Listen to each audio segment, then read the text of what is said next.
let me say that the debate about the size of government is not simple political rhetoric. Mr. Speaker, the President has lamented over the state of infrastructure. We have a $37 billion infrastructure deficit per annum. If this country is going to catch up with its competitors and do well and create jobs, we need to fill that gap. And that is why I say President John Dramani Mahama brings hope, because he has promised a big push in infrastructure. Abusia ye die ni ebetwere mu ewo mrahye bedwafie dia na opani a oye edom kuma no omufutufo opani Alexander Afenyomakin edi ensembi atudwa opani ni ekire mu a dumso wabra Ghana mampani John Dramani Mahama eba power no o madumso ebuye pa no no de onim no gidi ne se Ghana mampani a wabetwemu Nana Adodanko Akufo-Addo na aban so na aban ebaaye no wo ma hwe amadum so ni nyina afiri honom afei so Ghana mampani John Dramani Mahama wo se oka no kore kire timemufo ne se eyonu na ban ene ba so a ma chese Bank of Ghana collapse. The president failed to do was to acknowledge that the Dumso legacy was resolved when Nana Adodanko Akufo-Addo took office. What the president failed to tell Ghanaians was that the banking sector crisis, which he blamed Bank of Ghana for, was resolved by the Akufo-Addo government. What the president failed to tell Ghanaians, that in spite of all the crisis, MPP managed to introduce the free SHS policy and sustain it for 8 years. In fact, the president could not single out any policy initiative that had been introduced by the MPP and implemented successfully. He was even in a hurry to claim credit for a budget he came to meet, which budget is enabling him to manage the economy. Since he came, Mr. Speaker, the very taxes that he used, he said Ghanaians were suffering from the payment of e-levy and other taxes. These are the revenues that they are using to celebrate the Independence Day. The revenues from these taxes are the ones that the government is using to fuel its cars. In fact, all expenses that are being made. So afwa ono ena ehye ejanhoden ensem eso ani ora John Abdul Jenapo ana Abu Jenapo opedi no edensem atu ejana ni nyina enese enkofo dodo no atitru ani edom kuma a ewo mrahye bedefie wode sobo ebo opedi no se eyade wakwa kasa se eye ECG ena afeniet ko wono ekwa akoton eno no openi no ede abambontana no openi ne gina simpie so no ankasa di nchechemu abambonte no okire mu se timamufuo muntumunda ensem adom kuma ne timamufuo bi ne mu okeka se ono owura John Jenapo a oyesofo ohye ejanwoden ensem eso mekire energy minister se ono okwakogina beebi aka se wo kwakoton ECG ananietko no kule bia enim enintitimamufuo mbosa ensem no entungu. Let me reiterate without equivocation that we have not taken a decision to sell ECG or Netco. ECG is supposed to collect over 2 billion. They collect only 1.5 billion, leaving a deficit of 500 million cedis every month. That sums up to about 6 billion per annum. That cannot continue. Government must do something about it, and we are determined to do something about it, in partnership with local content-led private sector participation. And we think that that is the right way to go about it. It will be done in a competitive, transparent process, giving priority to Ghanaian entrepreneurs and Ghanaian businesses. And we believe that that would help tame the situation.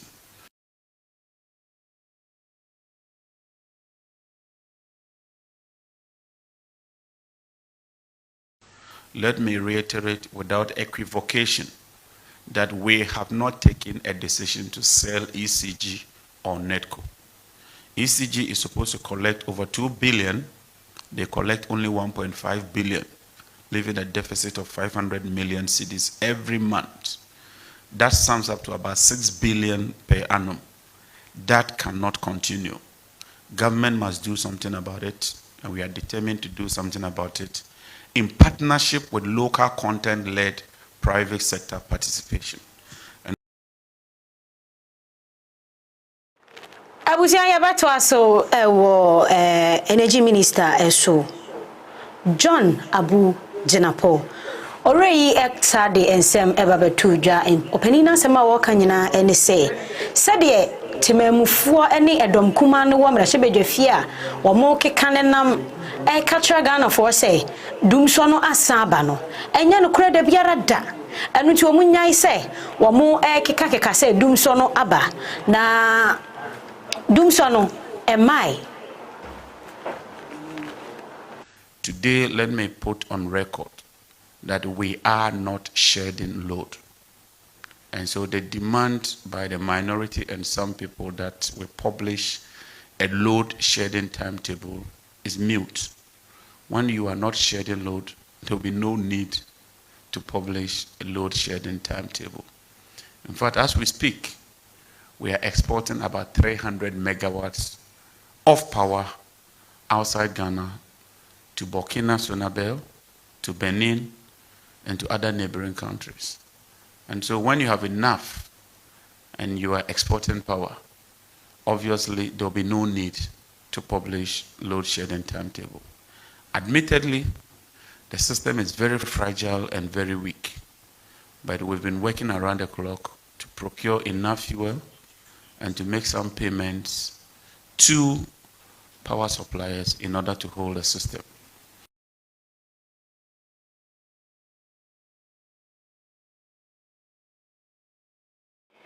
Dama ngomra shebejeni eni ora Samuel Abu Jenapo openi no kopemu ewo mra shebeje fie ni nyina ye nsemba kumienu bi enokoresa ye de chempedifo ewo ho efa Ghana Mampeni His Excellency Ora John Dramani Mahama na memuno ehu okire mu sei openi no de tu edwa se eyade obefa aswafo eduesia na afe no 120 days no wahye no de atototo nioma na manioma etumi ada na kwanso na aboa manioma etumi akonkan openi no ekire mu a ensem o Ghana Mampeni bekenkan ye mekire so na no emunu na no kure bia enim okire mu say saa 60 no ya aswafo ofa de na nso ye mfutro pan wetu ade egutimamfuo ani nini na ene say ukọ eye presidential eye bebi Ghana Mampeni ewa ana Ghana Mampeni atena ya eya dia presidential staffers no wo mudosu ye papa na nu no peni na kasa dia fa unsa tronko a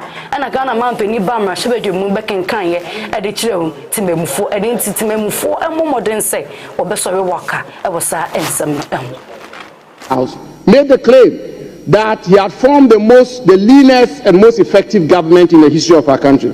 So I want to submit that you can have 10 ministers, another government can have 20 ministers, and the government that has 20 ministers may have a smaller government machinery, a smaller government size than you who have 10 ministers. And I want to demonstrate that, Mr. Speaker. So Speaker, it's on record. The record is that the pegging or ranking of officials of the presidency are as follows, Mr. Speaker, since the inception of the fourth Republican dispensation. The chief of staff is pegged at the rank below the Speaker of Parliament, but above a cabinet minister who doubles as a member of Parliament. Mr. Speaker, a senior presidential advisor is pegged at the level of a cabinet minister who doubles as a member of Parliament. So a senior presidential advisor, by all intents and purposes, their salaries, emolument, conditions of service is equivalent to a cabinet minister who doubles as a member of parliament. Mr. Speaker, a presidential advisor is pegged at the level of a cabinet minister who is not a member of parliament. A presidential staffer is pegged at the level of a non-cabinet minister who is not a member of parliament.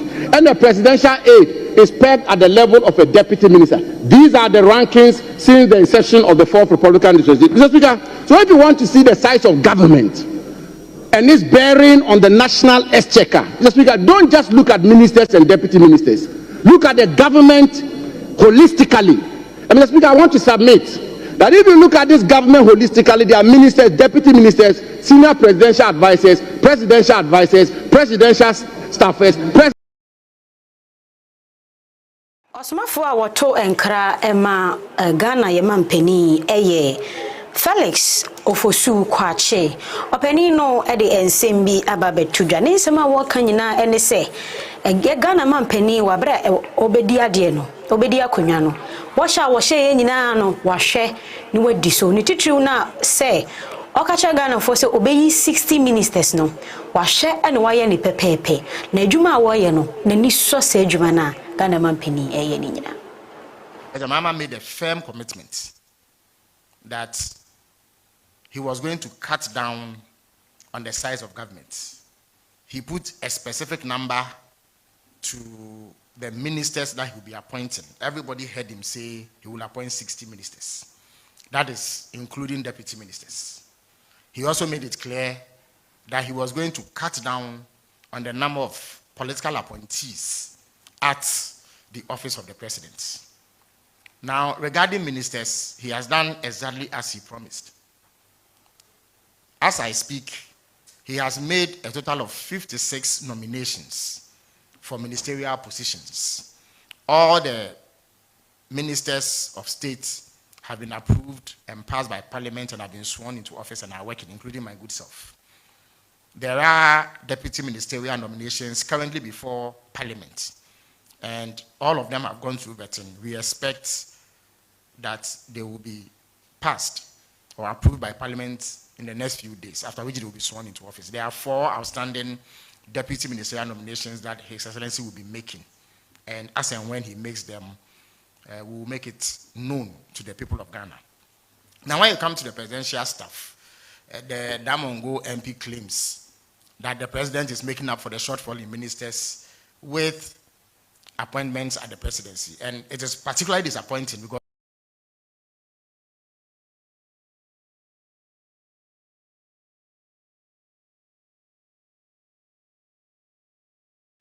free ora Felix Ofosu Kwache ensebno eso na fe yede ni akwakopie mu ewo framantam no emu hohoi na miche wutia akwakopie mu ewo ho na ensem a ebobo edi free impotem ho eba no enye nsempa ni nyina ense enkane soafo edema eya hoden juma eso eni ora John Peter Amewu na eye ade a menteme wase bi ekoso ewo mfimpinum ni eduenu emu wobra na abato no ekoso na sania eye sa ho nsensem mechire santrofi akpefu lekpe lolobi eno ene yecha litia abom aye ne sao no na kyerse won sa eye empesoa enan won anto aba ena won sanso enni wona anemusini bia ewo mrahebedwa efie eba ne sa no ekofanti nwahye kase bi pa edebaye eninti no santrofi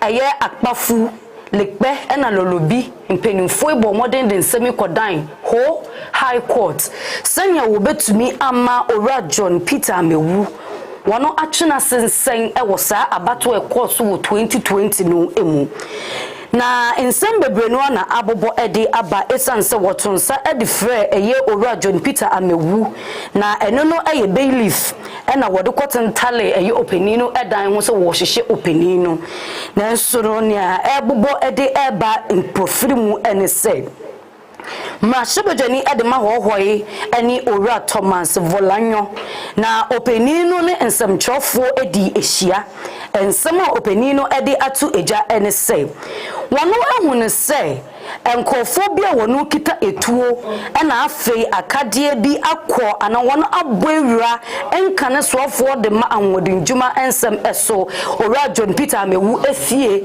akwakoye ne wo ba akwakoye ewu eye fiduebuo na enu no opani no ekire mu se enche yiye kura eni nti bobro onya akonya ene nsemchofo echiche enkomo no na ode sansebo yina etu eja enam sa ensemu a esisisisi na enu na nam so ama empenimfo awodro akasa ede afasa ensem no ehu abusia yegusua ejinemu ewo hohoi from antam na emu wo ensemu a esi wo ehonom no empanimfo atenase agimkonwa akasa se eniema wo mo ye editi a owura John Peter amewu no entwa ye kura eno nti osere se empanimfo ebebemu ama bibia adeda na akwan so. Whatever measures that the rat be faced up with, he will not go anywhere. We call upon all those who are performing nefarious activities that they should stop that and listen to the security apparatus that we have in Ghana. Because I have made contacts and I was told that no government has sent anybody to the house of my son. And I want to take those that we have heard serious. So we call upon each and every individual that we should allow the laws of Ghana to work. If there is any issue there are to answer, my son is ready to answer. But for now, the laws of Ghana should be allowed to work. I can assure you there is nothing happening in Bimbla or in Bin. The place is peaceful and we are going about our duties normal as usual. A group of unscrupulous people wanting to forcefully enter into the private residence of the former minister.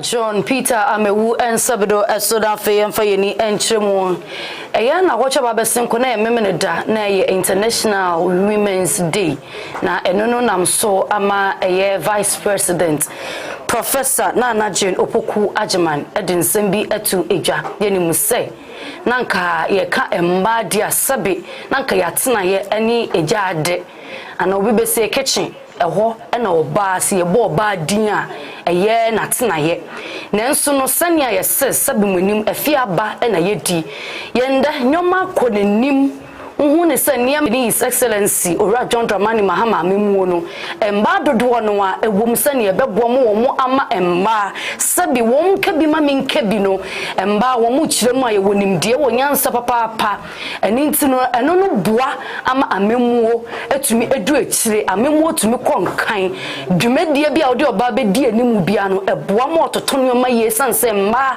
wonim de ni suwe hunu eno na ma me gina simpie soro ode akose titru ni njuma ahodo bebre no a se eye dibre bi wo ho na se ye de bema emma na emma betumi aya osere papa ni sada ni nsayem yamfa sa akonya no emma ni etosu mienu se obema wo ejumemu na se bia dibre no eden na so betumi kura aya mpenufo momoden se wo de bema emma na emma etumi aye enunti na John Dramani Mahama ene ma mi Jane Opoku Ajiman NDC aban woni edi Women's Development Bank dia ba wode ba be so embasene sanye wo betumi enya foto eni sika aboa amwonda ne da adwumadi a wode no enso etumi ewie peye. Women of Ghana, International Women's Day is our day. This year it is being organized under the theme Accelerate Action. We do not only recognize the profound contributions of women in every sphere of society, but we also affirm our commitment to breaking the barriers that have long hindered our full participation in the nation's progress. Ghanaian women are the backbone of our families, communities, and economy, of course, whether in our markets, in the boardrooms, classrooms, farmlands, or on the beaches. women continue to drive innovation, nurture growth, and shape the future of our country. Our contributions to business, to governance, education, healthcare, and the sciences are invaluable. And as a nation, we owe it to ourselves to create an ecosystem where everyone can thrive without imposed limitations. Over the years, we have made significant strides in advancing gender equality and empowering women. Wasansem yemu ena ye Vice President Nana Jane Opoku Ajamagana mampeni abedi etire osaso ede ensem bi etudwa ensem ayama me eka ye nyina ne se ema ebi mukọ ahohia mu pa ititire une se ne ye de ema efa yawo mu yetimi ehye oba bi enieza emofra yemfa omumfa kwampa so sebi emofra yetwa wono mutwetia no ene ema ye hye wo mu ne ya ne sene ye tete wo mu ni nyina no ena maami ekire mu se entwa yie enu nti wakoye oba yi die obebo moden ahwe sene ebe ya ye de oba bi efa wo haw bi mu a omu betimi egina na omu nesa emra edisa oni akro na ode oba akro no efa wo haw mu. The human trafficking, domestic violence, accusations of witchcraft, and the resulting instant justice, child marriage, female genital mutilation, or sexual violence. All of these demand our sustained action. She reiterated her advocacy for the full implementation of the Affirmative Action Act. You know, the Affirmative Action Act now beckons. We all need to make good uses of the opportunities in the supreme interest of our country, of our women in particular. I don't believe it is only a matter of counting, although that is important. The counting must go beyond the numbers and translate into effective policies. If we stop pretending that our problems don't exist and they surface only one day in the year, we will not be on our way to confronting persistent issues, going beyond debates, one-day celebrations, and rather launch into effective action.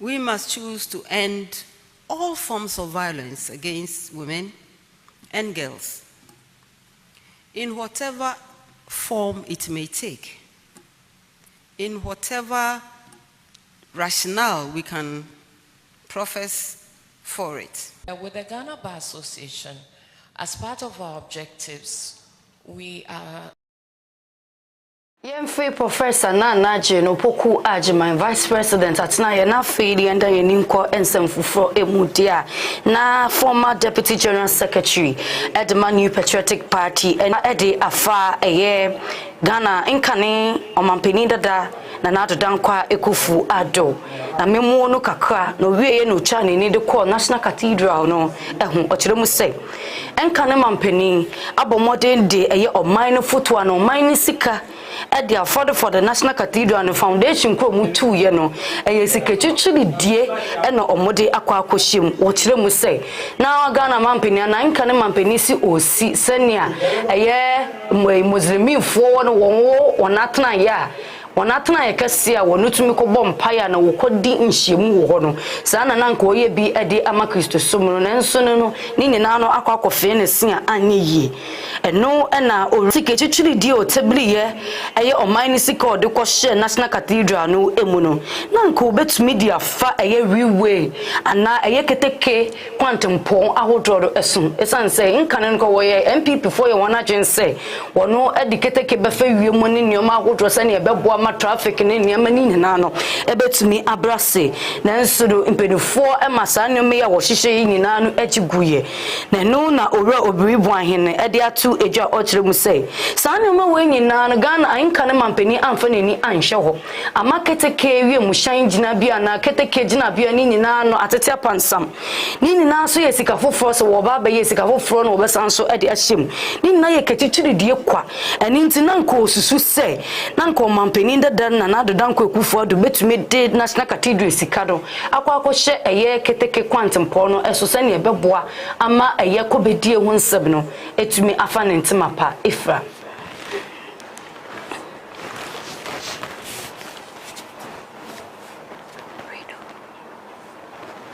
Enena ye free sa ensemi so dia na ye bidi ni ebetwere mu ewo Pantan Hospital. Wakesa ewo Pantan Hospital e de nsem bi aba betudwa se.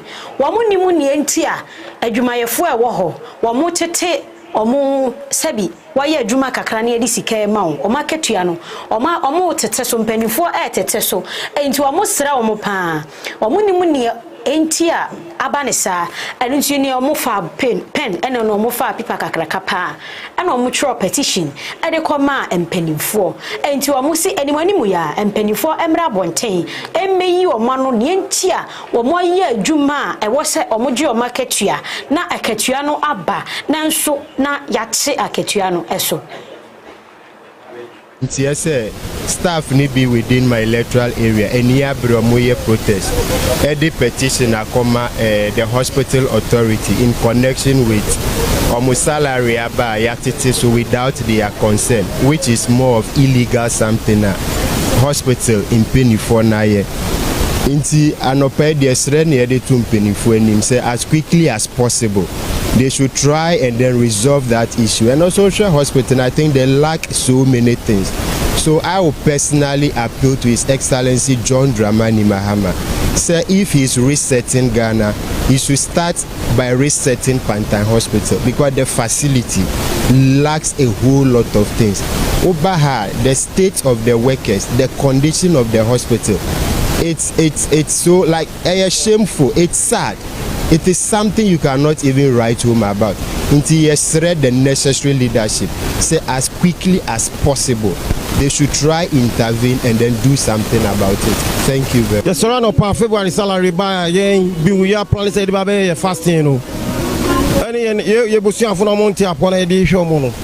The surround of panel, your February salary so a swatity, me make us say media. Almost 3,200. It been there more than this. Ubi wa only kunu to the same room in the name of accommodation. Yati nikunu yati ni hiri isu to the same room. It is rare by intervening. Me can say and run here and ranchi of company but can't be for corruption. In the name of State of the Nation address. It is Sisian. You been say near Kosu Wahano. Ya bibia and so yeni. Yet if you ni say your salary. The salary so attitude then you know beginning you fee say you buying and a chance not when say if you hire but money one and that from you patient people you want at the end of the day no ba media me engina Pantan and Sabino so de home Kaseɛbɔ so mratiawa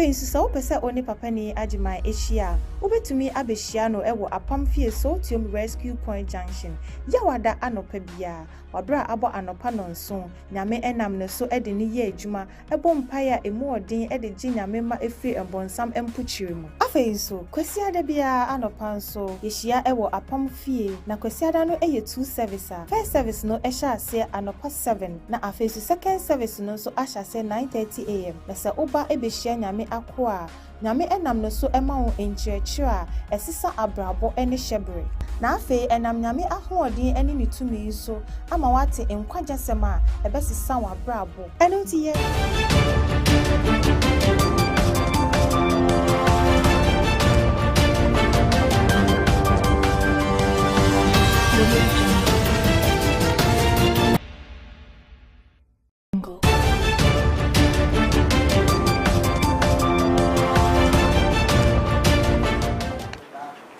Yema wakwa aba se oje penny ema yetwa ye ho ebaye. Afa jebre na tie kase ni mu. Yeah, and 7 so Eddie Amaodia na match bossum ne da to so enwochi na say a year 8th match no Ghana Mampany's Excellency John Dramani Mahamatiane ni chikopie mu ewo eye Bamako manni eni nkro awodro bebredwa eso ni nyina ene se ordinance ekokoma mpedufo senia swearing in no na ene bre no so ye no na wo mpedufo swearing Mahama in no e ade mpedufo tunkofo mo beta na chi eno no echie no penini ni mpedufo kosi nkunja kasa ye senia ebeboa ama sikasem etumi akoso ama bibiano etumi afa nentima pa no efra eni ntino openino ekasa ye densem etu ejase. Brother President of the Transition, President Goita, for the warm welcome we've received since we arrived here. As a brotherly country, everybody knows the historical relations that have existed between Ghana and Mali since the period of our first presidents, Modibo Keita and Dr. Kwame Nkrumah. Ghana and Mali have had a very close relationship. And so I came on a friendly visit and also to thank President Goita for allowing Prime Minister Mega to visit Ghana when I was being inaugurated as president. That was a good sign. It was appreciated by the people of Ghana. And so I came to say thank you. I also took the opportunity to discuss issues of bilateral cooperation and trade and economic cooperation between our two countries. We know that for a very long time, our countries trade amongst each other. Our people travel freely amongst each other. There's a big Malian population living in.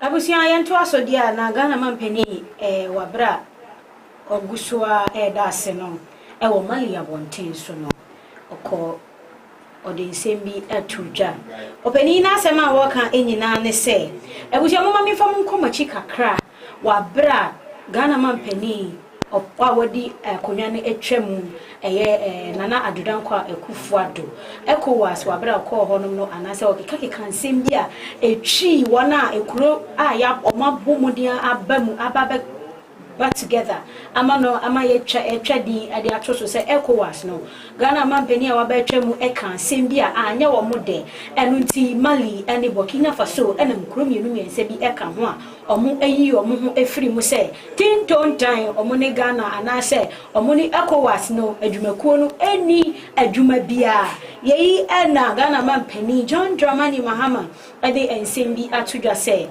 ensema openine eka ye ni nyina no omo hwe no omo fa ni nyina enkonkogu na omo last meeting the last meeting on ECOWAS mpanimfo ehia ye na 2011 na wo sen komo sanso hia biemu ewo Accra na nso assembly nti omantumi ansanso anhia na wo hwa wantwi ene menteme ho ase bi ene gidie ena akokoba ne se mpanimfo enya ewo ECOWAS ena afi ACS emu entinu nka wona de obesere se yemfa bibia ento nchen na ono de Mali ene Ghana ye nkitahudie ada ye ntem no ye nkitahudie kroje enti obesere se ye nyina yemu ye ho na de ani de esani bia no yemfa ma ye ho sane ye beya ye betumi abom edidwuma ama bibia atumpon. And finally we discussed the revival of the Permanent Joint Commission for Cooperation between Mali and Ghana. The last meeting was in 2011 in Accra, and the next meeting was supposed to take place here, but due to some circumstances it didn't happen, and so we're looking to revive it so that as early as possible we can send our technical team to come and sit with our Malian counterparts and discuss how we can increase and strengthen the cooperation that exists between our two countries. We discussed it, and we recognize that there's been some issues of trust, problems with trust between the two groups, but at the same time, I think that we must establish mutual respect for each other, and I'm sure that if we're able to do that, we can continue to work together. I think that there's a choice that Mali, Burkina Faso, and Niger have taken, but that won't be an impediment in us continuing to have our bilateral relations with all those countries. We're brothers, and God put us in this sub-region for a purpose, and so whether we like it or not, we have to live together. And so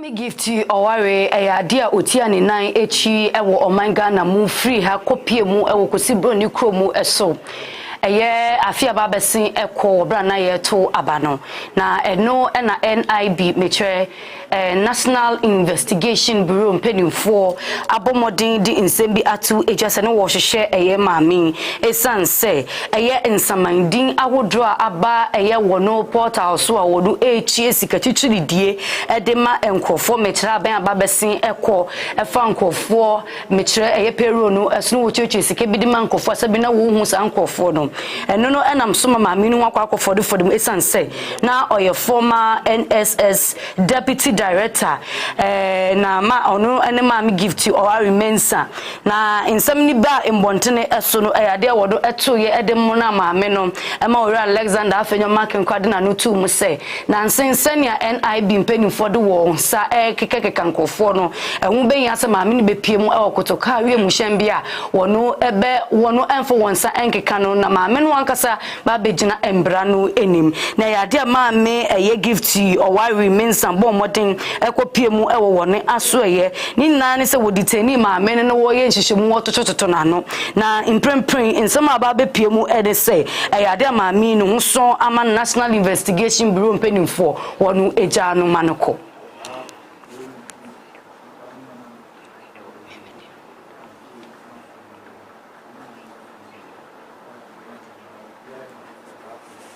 Abusia yebejina sansemi so dia na yede ani ebetwemu ewo Greater Accra eye opening edia wojeswo eye Dr. Kenneth, CEO of Ghana Chamber of Telecommunication. Abusia mama mfa mu nkomo chikakra eye mobile money vendors ye to omususa nipa bonefo etu omususa ekokɔdwe omusika na rahosem kran ne se omugi sika ni wi a omunsanya omumfa omutra uti anya laki ya ne etwa wonsa se wa anya laki so dia na sebi omaje wonkwa afri onsem na no ya nso yekun ababa waso no bi ewukumase na no ya so yanka bi ahyem na yaje abrante kama bi enkwa enso afri nsem eno na Dr. Kenneth edinsem atuda se areho na asefem eno nti no wasrese wona wahwere wo madehie ni nyina no omo nhyeden na omubehwe yie se de be ya enbi enkonkosi biom enti omo hyeden se eya de nanso owuo krade a enkwa entumi enje enti and the lady that they've left behind, and we wish them condolences in this really very difficult time and pray that God himself would heal their wounds.